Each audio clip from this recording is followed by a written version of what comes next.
All right, folks, Mark here again. You know how I do. Always in the kitchen cooking the books and serving up some good informational meals. Now, I want to talk real quick about Stockholm Syndrome, battered wife/husband syndrome, and the dangers of this state of mind. Now, in a very short, very condensed definition, Stockholm Syndrome is pretty much where a slave begins to salivate over his master. The captive is enamored and captivated by the beauty of his captor. It's puzzling, I know. But I can understand why the slave will flatter, fawn, and sycophant to his master, because his life depends on his groveling, his lick-spittling, his apple polishing, boot licking, brown nosing. His life depends on it. He must be a sycophant if he ought to survive. So I can get that. I can understand why he would do so. It's either the whip or the lip service. It's either you get the whipping or you get the lip servicing. Either you get the whip or you service with your lip. You praise, you flatter, and you fawn. You become servile in your mannerism. You're a docile, tractable, docile creature, easily plied. I get that, though, because you're a slave. You're in bondage. You're held against your will. You are outnumbered. So I can get why the slave would do it. Then, so that's the Stockholm Syndrome. Then there's the battered wife syndrome. I don't agree with the battered wife syndrome. I don't agree with that. We all know what the battered wife syndrome is, but let's just talk about it. Let's just define it a little bit. It's where the wife justifies getting her ass beat. Oh, well, you know, it's my fault that he slapped the crap out of me. I know he like his food ready at 6 o'clock every evening when he gets in from work. I had it ready at 6:01. So I deserve the slapping that I got. I deserve the verbal pugilism. His verbal pugilistic tone and belligerent mannerism I deserve. I'm the reason why he physically abused me. I'm the reason why he slaps me. I am the reason why he belittles me, why he talks down to me, why he degrades, berates me. I'm the reason.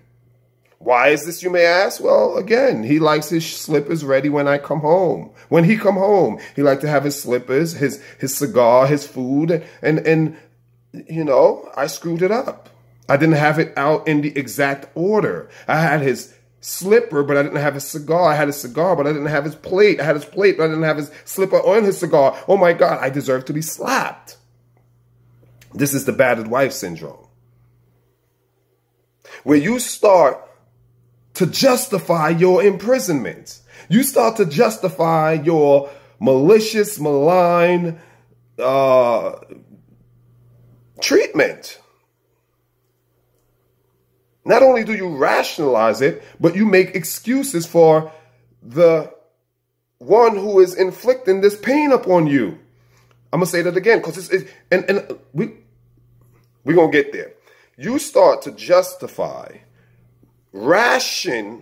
make excuses for the person who is inflicting emotional, psychological, guilt feelings, in projected guilt upon you, in turn internalized by you, and now you walk around forever feeling guilty Think about that. You justify why this person is inflicting upon you psychological and emotional damage. You justify, you make excuses for why this person is pouring a bowl, She is pouring out a gallon of guilt into your psychological container, into your mental cup, into your mind's pitcher. She is pouring all kind of psychological Kool-Aid called guilt aid. And you justify that. You rationalize. You say to yourself, well, maybe I shouldn't have did it. Maybe it's the way I said it. Maybe it's the way I did. Maybe it's this. Maybe it's that. I. What kind of fuckery is this?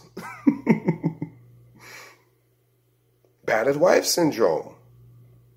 Battered wife syndrome. This, ladies and gentlemen, this is a state of mind.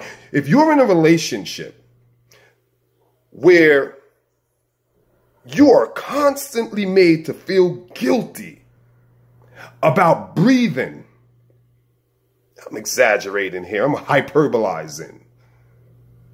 You're made to feel guilty about blinking. You blink too fast. Why'd you blink so quick? I'm exaggerating to really drive home a point. Battered wife syndrome. I remember when, back in the 90s, the Ricky Lake show. I don't know why I remember the Ricky Lake show. I used to watch the Ricky Lake show. I'm a teenager. I'm in high school, but for some reason I was watching Ricky Lake show one day, and there was a woman on there, and I like it was yesterday. I can remember her not black eyes, but just physically abused. She's been in an abusive relationship, and she was on the show saying, "But it's my fault." Like she was blaming herself for her black eyes. She was blaming herself for the physical beating that she was taking, not to mention the emotional damage that was being done on the hippocampus, because the hippocampus is a part of the brain that stores all of your memories. So your imagination, when it's ready to recombine, that's why the word remember, R-E, which means again, to repeat, to do it again. R-E, the suffix is what comes after, prefix is before. So it's the prefix. Sometimes my brain gets a little twisted in. So the prefix re, and then M-E-M-B-E-R, remember. Now, take away the re, all you have is member. So when you remember, you're actually bringing things back together. You're putting the members of the mind, the members of your memories. See, even in the, look, memory, you see the similarity? Words, folks, it's not coincidental or coincidental. It is actual spiritual. There's a reason why memory and member has a similar sound. So when you remember, you're remembering.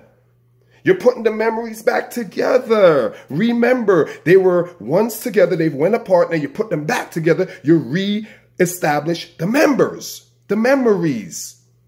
So when the husband is battering that wife in her hippocampus, which is responsible for the storage of long-term memories, when the imagination, which runs wild and acts on its own wits at time, unbeknownst to us because we're not deliberately consciously steering this vehicle of the imagination, when it starts to pull from the hippocampus, it pulls those memories and gives you a complexity or a complex behavior. Now you don't know how to function as a normal functioning organism in a healthy and whole relationship because she has that battered wife syndrome in her hippocampus. So now she goes around blaming herself every time something goes wrong in a relationship. It's my fault. I shouldn't have. Oh, it's my fault. It's my... You can be with the person who is a complete asshole, who is a complete motherfucking asshole. And you here's what battered wife syndrome does to you. That asshole will be put on a pedestal. You will godify, glorify, and extol that asshole. You like that, right? Extol that asshole. Because if you have the sick psychological effects of the battered wife syndrome, it's your own sickening mentality that's going to make you say, oh, it's my fault. I'm the reason. I'm responsible for why this asshole is treating me like an asshole. Battered wife syndrome. It is real, ladies and gentlemen. It is damning and real. So many of us are suffering psychologically from this battered wife syndrome, also known as the Stockholm syndrome, where you glorify, you praise your captor. You're his captive, but yet you praise the captor. But that I can understand, because there's an element of violence. There's an element of subjugation. There's an element of conquering. You've been conquered by your captor. And to the victor goes the spoil. Rules and the laws of engagement in the battlefield. So I get that. You conquer my village, I gotta kiss up to you. But if you're married, did he conquer and capture? Did he pillage your village? Now you have to justify him abusing you? Now you take the battered wife syndrome? If you're in a relationship, monogamous, long-term, this psychology, battered wife syndrome. Now I'm going to bring it home, folks. This is the moral of it. Look, dudes, stop the battered husband syndrome. Let's cut it out. Cut it out. I am guarding my mind rigorously, vigorously, vehemently, passionately, staunchly against it. Fervently, courageous and boldly against it. You have to guard your mind against it because it seeps in so motherfucking subtle. It subtly seeps in. It just comes in real sneaky. That battered wife syndrome, aka battered husband syndrome, aka Stockholm syndrome, it sneaks in so subtle, very nuanced. You don't even realize sometimes that, holy crap, I'm suffering the battered husband syndrome, battered wife syndrome, because it's so subtle. And behind this battered husband syndrome, not even wife, but let's move, let's transit. Let's transit from battered wife to battered husband syndrome. Same exact philosophy, but instead of the wife, it's the husband. The reason why it's so subtle for us men, the main reason why it gets into us so subtle is fear. Truth serum. This is what's called truth serum. Syrup. Scissor, as they would say. Truth syrup. Truth scissor is fear. We fear. We fear. What do we fear? To lose them. So we subconsciously, unconsciously, unwittingly, unknowingly, unbeknownstly adapt the battered wife syndrome. I'm guarding my heart against it religiously. There must be a woman on this planet that I could be a man to, and she could be a woman to, and we could make glorious masculine and feminine, amazing masculinity and femininity, and create polarity, a wonderful polarization of a relationship. There must be. I will not subject or subjugate my psychological and mental and my abilities and capabilities and capacities to become a battered wife, husband, Stockholm syndrome.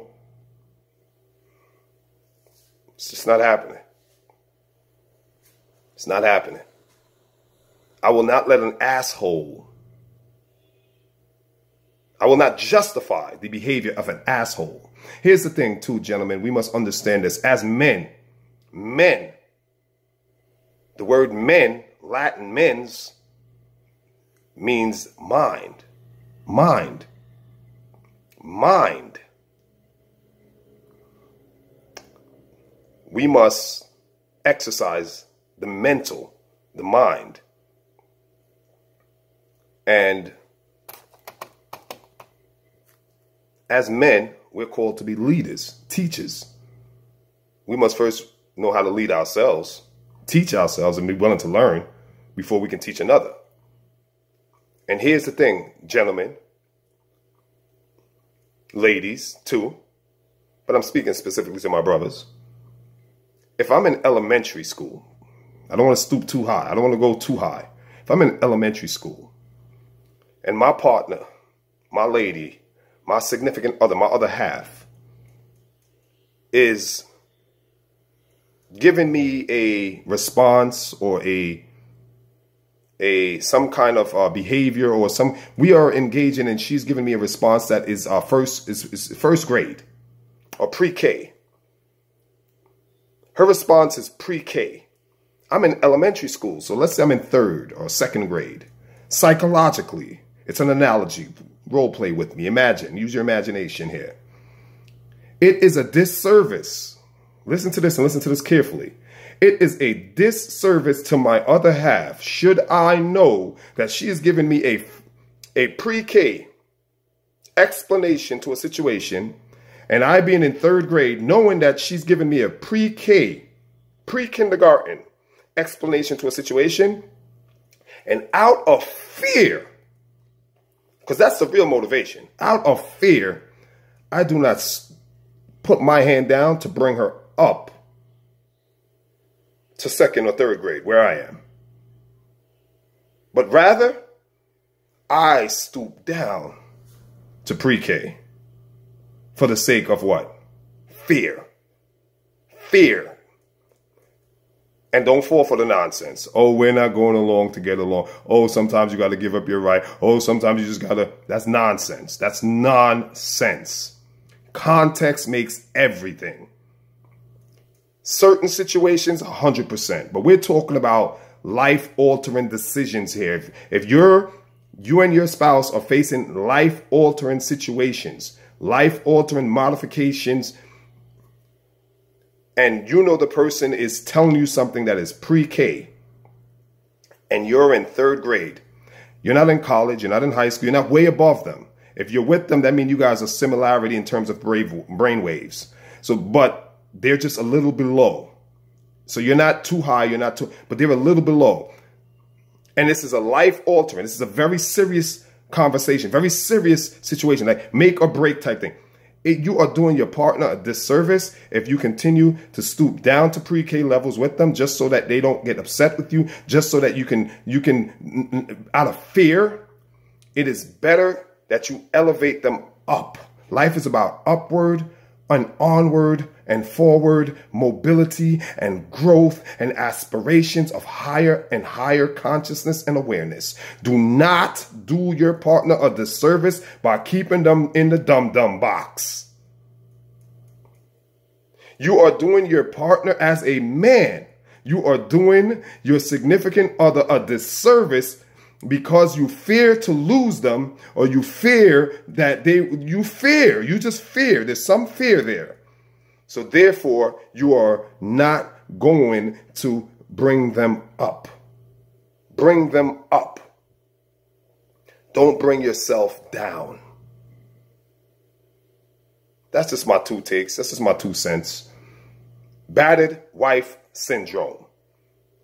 I will not let it seep into my mind. I will not praise and give glory to the asshole. I will not justify being treated like garbage by someone who's a garbage man or garbage woman. Don't justify it, folks. Love yourselves. Take care of yourselves. God got the perfect person. Not perfect. Nobody's perfect, but the perfect person for you. God got him out there. Have faith and don't let people trample on your kindness or take your kindness for weakness. Don't let the asshole make you justify why you're the reason why they're treating you like an asshole. It's your fault. And then you're walking around with a guilty psychology. So you're in guilt. You are held captive by the gates of guilt. Till next time, Mark here, cooking books. Every day learning something new. Every day. That's my goal. Every single day. Read something, learn something, get something new. Don't go to bed without learning one thing new. Should you go to bed without learning one thing new, that day was dead. You died that day. You didn't even live in that day. Till next time. Peace.